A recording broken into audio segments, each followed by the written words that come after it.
Famous founding father of USA Benjamin Franklin ने एक बार कहा था, टाइम इज मनी। क्योंकि हम पैसे को इतनी इंपॉर्टेंस देते हैं, इसलिए इसका कंपैरिजन टाइम से किया जाता है, जो कि सच भी है। आप जानते हैं कि आज की दुनिया में पैसा बहुत मायने रखता है। आपने देखा होगा, कुछ लोग अक्सर टाइम की कमी का रोना रोते रहते हैं, जबकि ये सबके पास एक बराबर है। दिन के 24 घंटे और हफ्ते के 7 दिन। इसी टाइम को यूटिलाइज करके कुछ लोग बहुत बड़ी सक्सेस हासिल कर लेते हैं, तो कुछ लोग ढंग से अपना डेली रूटीन भी पूरा नहीं कर पाते हैं। इन दोनों तरह के लोगों में डिफरेंस होता है, तो सिर्फ एक और वो है टाइम मैनेजमेंट। टाइम आपके पास लिमिटेड है, और हम इसे कैसे मैनेज करें जिससे आप इसका बेस्ट यूटिलाइजेशन कर सकें और हमें अपने गोल को अचीव करने में हेल्प मिले। टाइम मैनेजमेंट पेशेंस को डेवलप करने के लिए भी जरूरी होता है। आज आपके पास डिस्ट्रैक्शन के इतने सारे साधन हैं, ऐसे में टाइम मैनेजमेंट और भी इम्पोर्टेंट हो गया है। टाइम मैनेज करने के दौरान हम अपनी प्रायोरिटी, अपनी एक्सपेक्टेशंस पर भी फोकस कर पाते हैं। अपने काम की प्रायोरिटी तय कर, रियलिस्टिक एक्सपेक्टेशन बनाकर सही रूटीन से लाइफ में पेशेंस और प्रोग्रेस दोनों हासिल कर सकते हैं। तो आइए प्रोडक्टिविटी और सक्सेस के लिए टाइम मैनेजमेंट की कुछ स्ट्रेटजीज के बारे में जानते हैं। आपने देखा होगा कि डेडलाइन से आपके माइंड में एक मॉडरेट लेवल का स्ट्रेस जनरेट होता है, जो आपकी परफॉर्मेंस को इम्प्रूव करता है। वरना तो टाल-मटोल करना ह्यूमन नेचर है। एक इफेक्टिव टाइम मैनेजमेंट में सबसे पहला स्टेप अपने गोल और प्रायोरिटीज को डिसाइड करना होता है। आपको ये देखना है कि आपके लिए सबसे ज्यादा मायने क्या रखता है। वो कौन सी चीज है जिसके बिना आप रह नहीं सकते। कुछ लोगों के लिए करियर सबसे ज्यादा मायने रखता है, तो कुछ लोग रिलेशनशिप पर फोकस करते हैं। लेकिन एक्सट्रीम किसी भी फील्ड में अच्छा नहीं होता है। अब क्योंकि हमारे पास लिमिटेड टाइम है, तो हमें उसी हिसाब से बैलेंस बनाना बहुत इंपॉर्टेंट हो जाता है। एक बार जब गोल सेट हो जाए, तो उसे लॉन्ग टर्म और शॉर्ट टर्म गोल्स में डिवाइड करना, इम्प्लीमेंट करने के लिए स्ट्रेटजीज बनाना आसान हो जाता है। टू डू लिस्ट बनाना टाइम मैनेजमेंट के लिए बहुत कारगर तरीका है।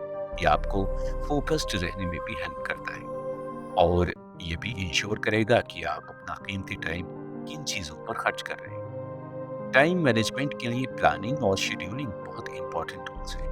अपने लॉन्ग टर्म गोल के लिए मंथली, वीकली और डेली शेड्यूल बनाएं। इसमें आपके career related commitment, relationship, personal काम और आराम यानी मी टाइम के लिए भी स्पेस होना चाहिए। अपने शरीर को ट्रैक करने के लिए रिमाइंडर का इस्तेमाल भी कर सकते हैं, जो आपके मोबाइल फोन में ही अवेलेबल होता है। जब आपके पास एक सही प्लानिंग होती है, तो अनप्रोडक्टिव कामों में टाइम वेस्ट करने के चांसेस कम हो जाते हैं और आप ट्रैक पर बने रहते हैं। अच्छा दोस्तों, क्या कभी आपने फील किया है कि आपने गोल भी सेट कर लिया, स्ट्रेटेजी भी बना ली, मंथली, वीकली और डेली का शेड्यूल भी बना लिया, लेकिन कभी कोई गेस्ट आ गया या किसी फ्रेंड ने साथ में कहीं जाने की बात की और आपका पूरा शेड्यूल गड़बड़ हो गया। अब जैसा कि अरिस्टोटल ने कहा है कि man is a social animal. बहुत बार हमें रिश्ते निभाने के लिए आउट ऑफ द वे जाकर कुछ करना पड़ता है, लेकिन आपको हर वक्त हर किसी के लिए अवेलेबल रहना आपके अपने गोल से भटका सकता है। इसलिए ना कहना भी आपको आना चाहिए। ज्यादातर लोगों के लिए ना कह पाना बहुत मुश्किल होता है। कुछ लोग तरह तरह के बहाने बनाते हैं, तो कुछ लोग इग्नोर करते हैं, जैसे कॉल ना उठाना, मैसेज का रिस्पॉन्स न देना। लेकिन ये सही तरीका नहीं है। आपको अपनी सिचुएशन को डिस्क्राइब करते हुए ना कहने का वैलिड रीजन देना चाहिए, और लोग आपके वेल विशर होंगे तो खुद ही आपको फोर्स नहीं करेंगे। और अब बात आती है प्रोक्रेस्टिनेशन यानी टाल मटोल करने की आदत की। ये आपकी प्रोडक्टिविटी को डाउन करने का सबसे बड़ा रीजन है। ये आपके प्रोग्रेस में हडल बन सकता है। प्रोक्रेस्टिनेशन को समझना और उसे दूर करने के लिए स्टेप लेना टाइम मैनेजमेंट के लिए सबसे जरूरी होता है।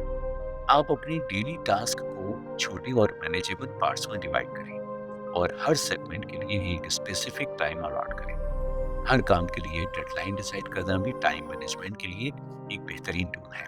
प्रोक्रेस्टिनेशन से बचने के लिए उसके पीछे के रिजल्ट का पता करें और उसे दूर करने की कोशिश करें। डेलीगेशन और आउटसोर्सिंग टाइम मैनेजमेंट के लिए एक पावरफुल टूल का काम कर सकते हैं। आप अपने काम के लिए लोगों की हेल्प नहीं ले सकते हैं, ऐसे टास्क को आइडेंटिफाई करें जो कि आप किसी और से भी करवा सकते हैं। इससे आप अपना फोकस अपने खास काम पर कर सकते हैं। जैसे आपको अपने करियर पर फोकस करना है तो अपने डेली रूटीन कामों के लिए हेल्प रख सकते हैं। इसी तरह एक और एग्जांपल है, आप कोई बुक लिख रहे हैं तो हेल्प के लिए कोई टाइपिस्ट हायर कर सकते हैं। इससे आपका टाइम, एनर्जी और क्रिएटिविटी एक स्पेसिफिक गोल पर फोकस हो सकती है जो आपके लिए सबसे ज्यादा मायने रखते हैं। इन सब के बावजूद अगर आपके पास टाइम की कमी हो रही है तो एक दिन अपने रूटीन को लिख लीजिए।